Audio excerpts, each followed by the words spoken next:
What's up, everybody? And today we're checking out World War III Operation Paul Bunyan by the Fat Electrician. Listen, last week I uploaded a video reacting to a Fat Electrician video, and I said, hey, I don't know if I'm going to react to too many more of them because there's only so many you should really react to of one channel.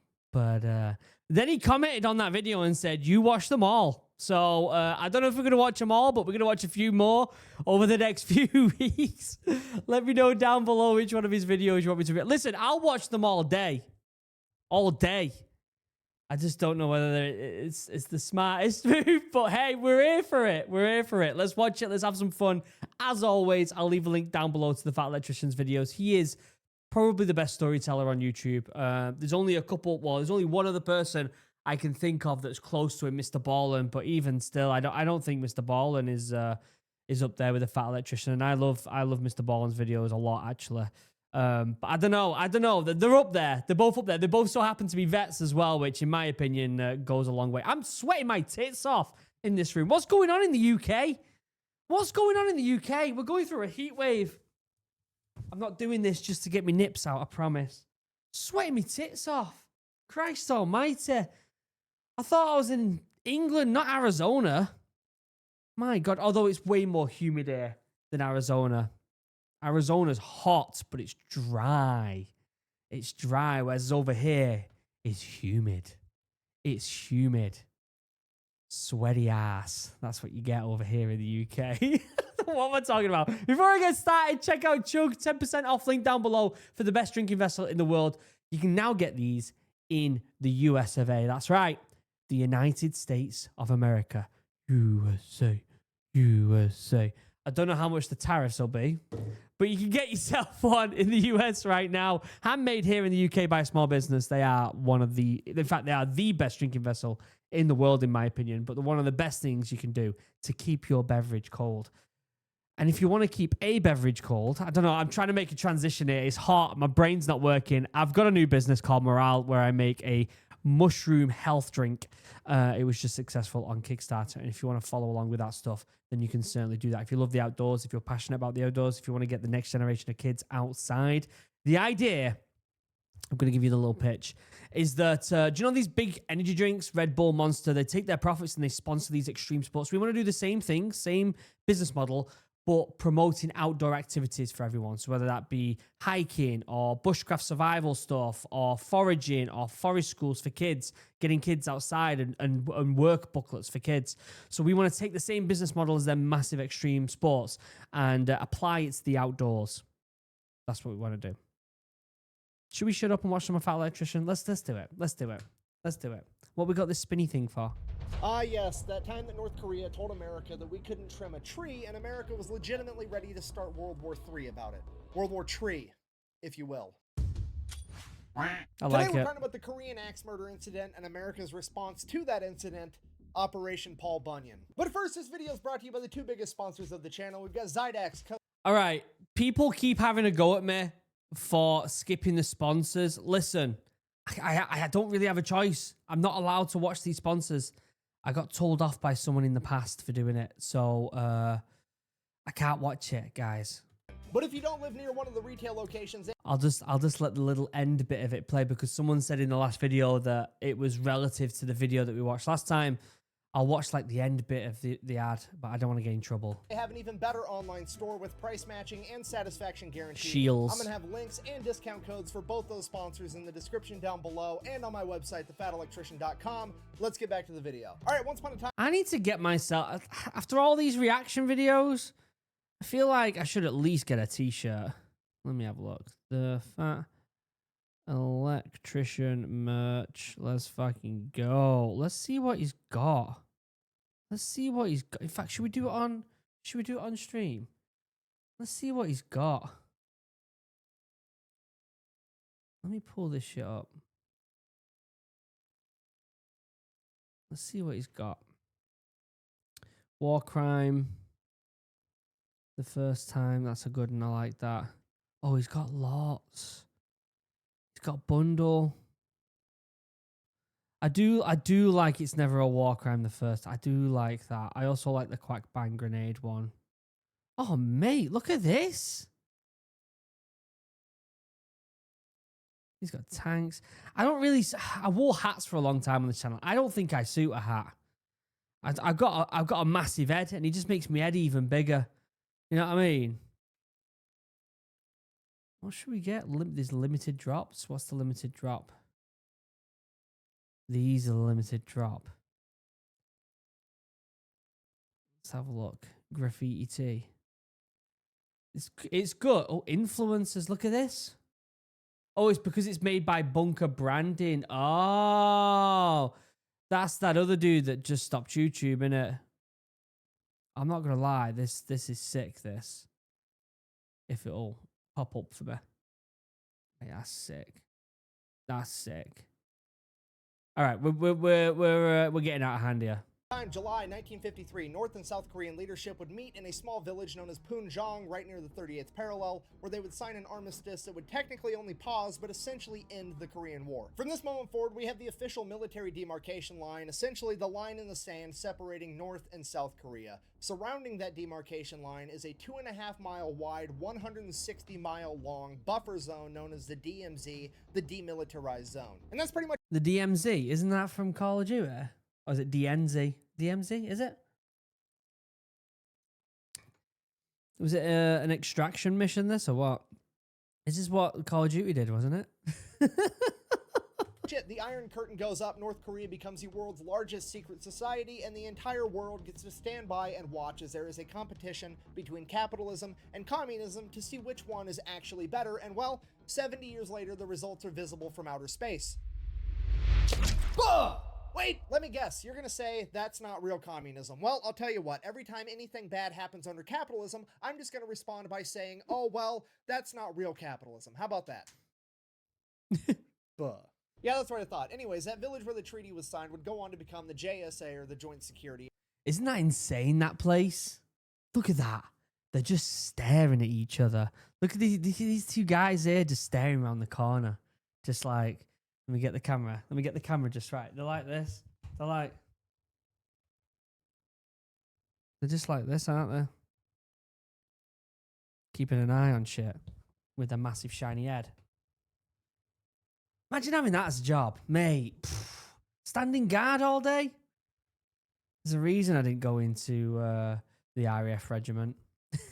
Little dig there, eh? Area, and in theory, this was supposed to be the only point where North and South Korean forces could intermingle. The North Koreans could pass the armistice line into South Korea, and vice versa, provided everybody stayed within the confines of this particular village. Obviously, the point of having a place like this was so that everybody could have a place to exchange prisoners, have peace talks, what have you, but naturally, the intermingling of North Korean and UN forces over the course of time would lead to a bunch of fights breaking out. Luckily, they foresaw this coming, and there was very strict rules about having firearms inside of the JSA, and generally speaking, nobody really ever had them on them. Despite that, there was so many skirmishes so often that the UN would try to get North Korea to agree that they should still abide by the demarcation line. North Koreans stay on their half of the JSA, and South Korean and UN forces stay on their half of the JSA. It's insane to think that this is still a thing. Like, we're living it because we live in in the Western world, in America and the UK. We're just so oblivious to war these days. Like, we're so oblivious to the struggles of living next to someone that is so corrupt like that. In the UK, you could say we're pretty close to Russia, but there's still a body of water between us and the mainland of Europe. And with America, you're when you're in America, it's as if you're in a completely different world. The only thing that's scary in America is your fellow Americans. Do you know what I mean? On the other side of the political spectrum. That's the... Oh, shit, I just did something. That's the only thing that's really a danger to you. Either that or psychopaths. Whereas here in the UK, there's that, but there's not really any other state. Whereas if you're living in, South Korea or something, and you've constantly got your neighbours right there that can kick off. Do you know what I mean? I mean, yeah, back in the day, it was Ireland for England, but I mean... And that was ridiculous. And even what's America got? Canadians. Canadians aren't going to kick off. They're just chilling, drinking maple syrup. Do you know what I mean? It's weird. It's hard to kind of, as us Westerners, it's hard to kind of picture what that life's like, to have them there on your front door at any point could kick off. That's scary, that is. North Korea consistently refused. And that's all the background info you need. So, fast forward, August 6, 1976. Inside the JSA, there's a bridge. That bridge is called the Bridge of No Return because once you cross that bridge, you not only cross the military demarcation line, but you also cross the border to the JSA, meaning that you are now inside of North Korea, hence the name, the Bridge of No Return. As you can see here on the JSA side of the bridge, there is military checkpoint 3. As I'm sure you can imagine, that's very important because, well, if the North Koreans are going to attack, they're probably going to incorporate that bridge somehow. They've got a military observation post right there. If the North Koreans are coming, they're going to send off the warning. Next thing you know, all of America knows that you're here. Yeah. Now all of the UN knows that you're here. That's all well and good, but the fact that he didn't put a Lord of the Rings reference in there about lighting the beacons, mate, I think you dropped the ball on that one, mate. If you're watching this, I think you dropped the ball on that one. I think you could have had the beacons alit. Gondor calls for aid. But hey, you can go for Disney. All right, but the problem is right next to checkpoint 3, there's a big-ass 100-foot-high poplar tree, and that tree is blocking the vision from all the other checkpoints from being able to see checkpoint 3, meaning that in theory, the North Koreans could invade, take out checkpoint 3, build up a big enemy force while using this tree as cover, and then take out the rest of the JSA. So this tree is a security issue. We got to get rid of it. Okay, so this is not a big deal whatsoever. That tree is inside the JSA. It's on the South Korean side, so it's technically in South Korea. So wait, where's the tree on that map? Is it the blue dot? No, that says location of poplar tree. Oh yeah, location of poplar tree. It's behind my head, guys. Let me move my head for you. You can see it right there. Location of poplar tree and axe murders. Jeez, I think it's going to get much worse, this, isn't it? they send out some South Korean soldiers with some axes. They're going to go chop down this tree. That's going to be the end of it. No big deal whatsoever. Then the North Koreans show up being dicks, and they're like, no, you're not allowed to cut this tree down because we said so. That's why. And the South Koreans are like, what? Okay, well, I'm going to go get the Americans, and then we're going to come back, and then we're all going to cut down the tree together. Bye. All right, fast forward a couple weeks, August 18th, 1976. This time, a 15-man working party comprised of Americans and South Koreans show up at this tree to cut it down. And once again, the North Koreans show up almost immediately. This time, there's 11 of them, and they are being led by an officer nicknamed the Bulldog because he is well known and has a reputation for starting shit inside the JSA and instigating a bunch of fights. He then proceeds to tell the Americans that they have to stop trimming that tree because that particular poplar tree was planted by none other than Kim Il-sung, the founder of North Korea. Lies. Lies. To which the Americans, I'm paraphrasing obviously, but they were like, oh really, did he? He planted this tree? Kim Il-sung, the same guy that you guys think invented the hamburger and the burrito, and the first time he ever golfed, he golfed a 38 under par with 11 hole-in-ones, and his body's so efficient that he doesn't have to use the bathroom because he doesn't generate waste. That guy, he planted this tree. I don't give a shit. So they turned around and kept cutting down this tree. So at this point, Officer Bulldog sends a runner across the bridge of no return into North Korea. A couple minutes later, 2 trucks show up with 30 more North Korean soldiers, and they all get out with clubs. At this point, Officer Bulldog tells the working party again, stop cutting down the tree or else. And the working party, under the impression they're not actually going to do anything, ignores them and just keeps cutting down the tree, at which point Officer Bulldog famously takes off his watch, wraps it in a handkerchief, sets it down, and yells, "Chukyo," meaning kill in North Korean, at which point all of the soldiers attacked the members of the working party. Every member of the working party was injured and 2 Americans were killed. So they didn't have guns, it was just clubs and stuff. Oh my god. I'm surprised America didn't go in here and absolutely demolish. I can't talk. I don't know what's wrong with my brain. My brain is just mashed potato. Mashed potato. Yeah, I'm surprised the Americans didn't retaliate quite badly for this. Shit has officially hit the fan. The entire U.S. military is put on DEFCON 3, which is the highest level of readiness that the military can go to without actually being at war. The president and the Joint Chiefs of Staff are dragged into the bunker underneath the White House to begin getting briefed by the CIA, and North Korea is shitting its pants because a couple of their guys just may have kicked off World War III. Within 4 hours, the North Koreans issue a public statement trying to pin the entire thing on America, saying the Americans that were there instigated the entire thing. Classic. It is their fault. Then North Korean leadership goes before the Non-Aligned Nations Committee, which for the purposes of this story, just think of it as like not NATO, here's the Non-Aligned Nations. You get the idea. They then try to pass a resolution that says they should all condemn America for our violent actions, and America needs to leave the Korean Peninsula altogether. And somehow this passes. How did that pass? Like, that's insane. Let's go back to that map. They should all nations. Like, look at how many well, yeah, there's a lot of problematic nations there, isn't there? Let's be honest. There's a lot of problematic ones. Not all problematic, though, to be fair. Is that Croatia in it? Weird. India's in it. Interesting. You get the idea. They then try to pass a resolution that says they should all condemn America for our violent actions, and America needs to leave the Korean Peninsula altogether. And somehow this passes. At which point America basically looks over and says, that's nice that you guys passed a little rule. Go ahead and try to enforce it. I dare you. Whatever you think, you better think again. Otherwise, I'm going to have to head down there, and I will rain down an ungodly fucking firestorm upon you. You're going to have to call the fucking United Nations. I am talking scorched earth, motherfucker. I will massacre you. I will fuck you up. Meanwhile, inside the president's bunker, all kinds of crazy ideas are getting thrown around, some of which include bombarding the entire DMZ with artillery fire, using Navy SEALs and precision-guided munitions to take out the North Korean barracks inside of the JSA, essentially killing all the North Koreans that had anything to do with this, destroying the Bridge of No Return, and my personal favorite, just dropping a nuclear bomb off the coast of North Korea just to prove a point. At this point... Good God. Can you imagine if they actually did that? Oh my days. That would have been horrendous, wouldn't it?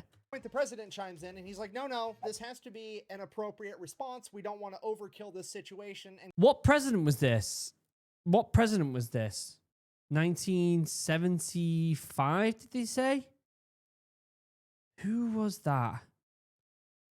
1 second. I'm gonna Google this. In fact, I'm gonna ask ChatGPT, who was president when the US tried to cut down that tree in North Korea? Let's see. Who was president? Let's find out, shall we? Searching the web, ChatGPT right now. Let's have a look. The US president during the 1976 incident was Gerald R. Ford. There you go. There you go. That was the president, Gerald R. Ford at the time. President Ford. Interesting. I don't really know much about him, to be honest with you.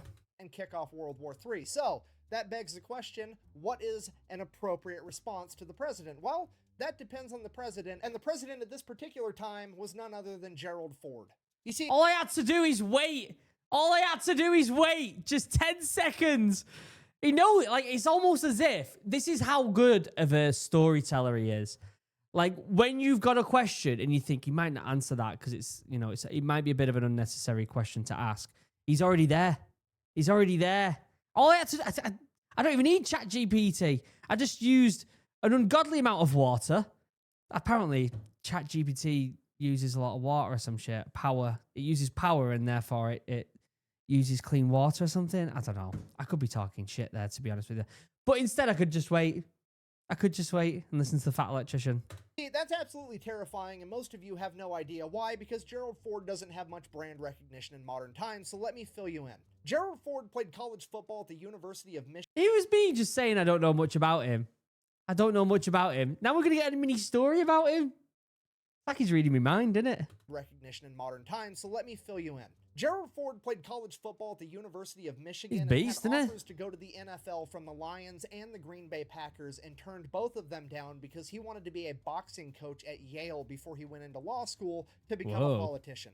Somewhere along the way, this guy becomes friends with Richard Nixon. Fast forward, he's ready to retire. His friend Richard Nixon is the president of the United States, and Richard Nixon's vice president, Spiro Agnew, gets accused of taking bribes and has to step down as vice president. At which point, Nixon calls up his old buddy and is like, hey, will you fill in as VP for me? Wow. So Gerald Ford, not wanting to let down his buddy, is like, sure, absolutely, I'll come be the vice president. So he serves as VP for a little bit, and then Watergate happens. Yeah. Richard Nixon gets impeached, and Gerald Ford becomes the 38th president of the United States and the only president in American history that was never elected as VP or the president. Whoa. And the first thing he does as president is he gives a presidential pardon to his buddy Richard Nixon, who just got impeached, so he can't go to prison. And this pisses off absolutely everybody.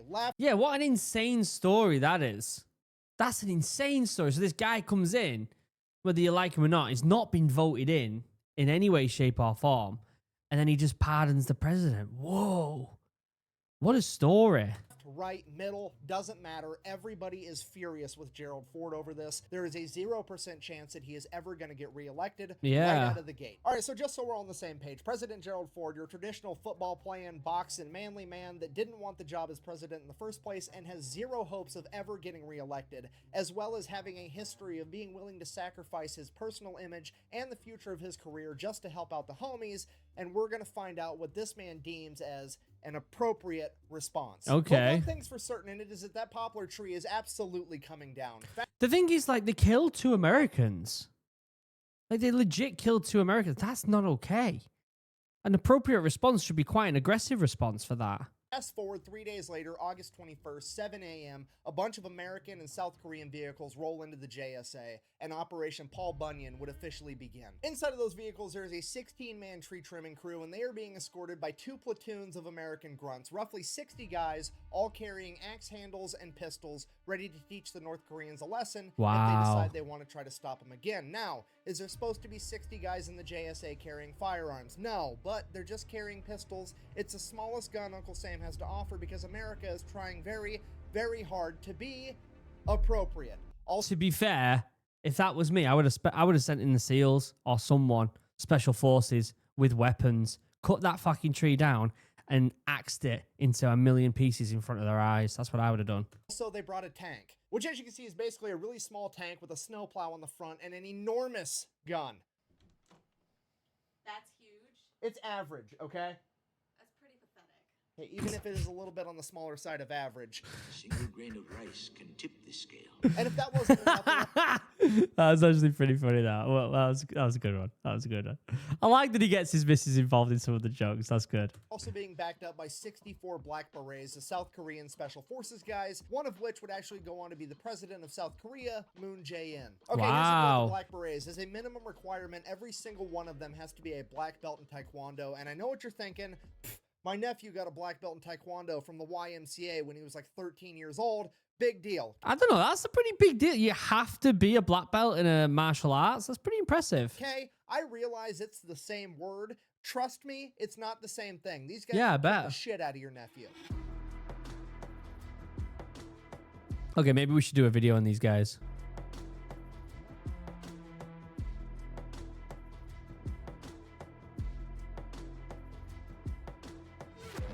And the best part of all is the Taekwondo's not even going to come into play because as all the vehicles pull up, the 16-man tree trimming crew runs out. They start cutting down the tree. The Americans get out with their pistols and their axe handles. The South Koreans pull up, they get out, and they start unstrapping something from the bottom of their vehicles. Against the orders of their president, they had all snuck in M16s, grenade launchers, crew-served weapons, Holy shit. anti-tank weapons, and some of them even had claymores strapped to their chest. The South Oh Korean my Special God. Forces has officially come to party. At this point, they're looking That's great that the special forces is like, yeah, I don't give a shit. I'm going to strap this underneath the vehicle and smuggle it in.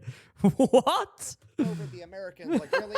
You guys brought axe handles and pistols. What are you doing? Playing fucking Jenga? At this point, the Americans are like, hey, I appreciate the effort. You guys are awesome. That's great. But here's the deal. The only thing better than breaking the rules and getting away with it is not having to break the rules and still getting away with it. Yeah. AKA, you just got to find that loophole and make them make new rules later because they didn't know that was an option. You see, they told us we can't have guns in the JSA. They didn't say anything about above the JSA. Because circling Oh overhead, my there is 20 God. Huey utility helicopters, and on those helicopters is an entire company of American infantry, roughly Oh my 120 God. 19-year-old athletic alcoholics with machine guns, and as soon as those helicopters touch down, they are ready to get out and start kicking ass. But here's the deal with That's what I was in the military. 19-year-old alcoholic who could kick ass. Not anymore. I'm a tired dad that can't put up with any shit. that. It wouldn't be appropriate to send out a bunch of utility helicopters without a security escort, so they're being accompanied by 7 Cobra attack helicopters. And just in case that's not enough, above that there is somewhere between 12 and 20 B-52 Strato fortresses that just got in from Guam that are now doing hot laps around the entire demilitarized zone, each of which is carrying like 70,000 pounds worth of bombs, my some of which God. were allegedly nuclear warheads. In addition to that, there's an entire fighter squadron of American F-4 Phantoms that just got in from Okinawa, and a bunch of South Korean F-5s, as well as a bunch of American F-111s that just got in from Idaho. In addition to that, there's roughly 10,000 troops on standby just inside the South Korean border, ready to run in if they're needed, and on top of that, there's another 12,000 troops already en route to South Korea. Wow. Just in case. Oh, and now the USS Midway, a fucking aircraft carrier, and her entire security detail are parked off the North Korean coast. And all of this was done in the span Holy shit! I mean, to be fair, show force. All this is going to do is say to North Korea, look, if you come out here swinging again, we're just going to absolutely demolish. of 3 days. America has probably just conducted the greatest showing of force ever and turned this poplar tree into the largest game of fuck around and find out in human history. Holy Cut back to the shit. men on the ground. Operation Paul Bunyan has been going on for approximately 5 minutes. The 5 longest minutes in human history of an entire army watching 16 dudes trim a tree and not a single sign of a North Korean anywhere. Which is, to be fair, if I was them, I would have just bulldozed the tank into it and just like destroyed it or blown it up. Just blow the fucking tree up at this point. Don't sit there cutting it down. Or rub it in even more and just get one massive dude with a big fuck off axe and just have him chop it down for the next couple hours while everyone stands there with nukes and shit. Well, they're not stood there with nukes, but you get what I'm saying. It's really weird. Normally, they would have been here by now. What is going on? Yeah. At this point, the American leadership comes to the realization that the North Koreans know exactly what's going on. There's a 0% chance that they don't, and they have decided that their best option is to not show up at all, and then later on, they're going to play it off like they had no idea the entire thing actually happened, making it appear as though America's show of force was not that big of a deal. At this point, the American leadership takes a deep breath, and they're like, okay, we have to keep this appropriate. We're the bigger people in this. That's a great PR move by the North Koreans. Doesn't matter. We know what we did. We know what we accomplished. And that should be enough. I'm just kidding. The American leadership immediately sent a transmission to the North Koreans telling them that they were there for, and I quote, to finish the work left unfinished.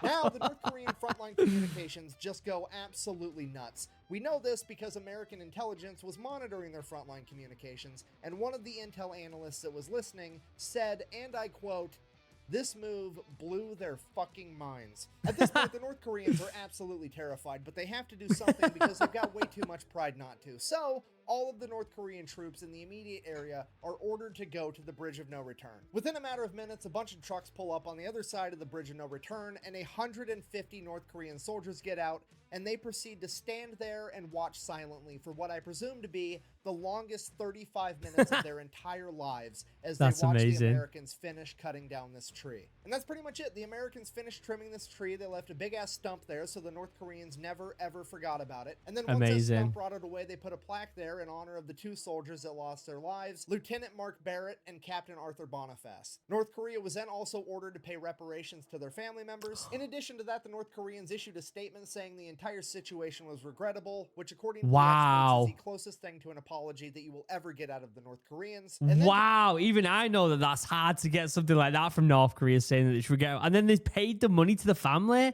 Holy shit. The US really rattled them, didn't they?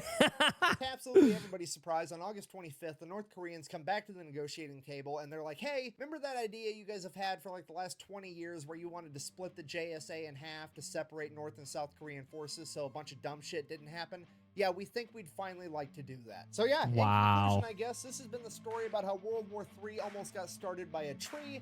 Thank you for watching. Best way to support the channel is go buy some merch over at thefatelectrician.com. Quack bang out.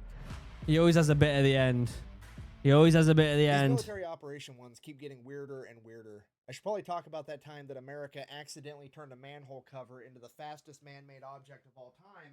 Wait, what? It yeeted it into outer space with a nuclear warhead. What? I want to know about that. Another great video by the Fat Electrician, let's be honest, is one of, if not the best storyteller on YouTube. We can all be honest by saying that. He's absolutely fantastic. What a great video, though. I think it just goes to show the speed at which America grew with its military past World War II was unbelievable. Because during World War II, they didn't have, like, they had a lot of gear. Don't get me wrong, they had a lot of gear. But they didn't have the size of a gap between everyone else like they do now.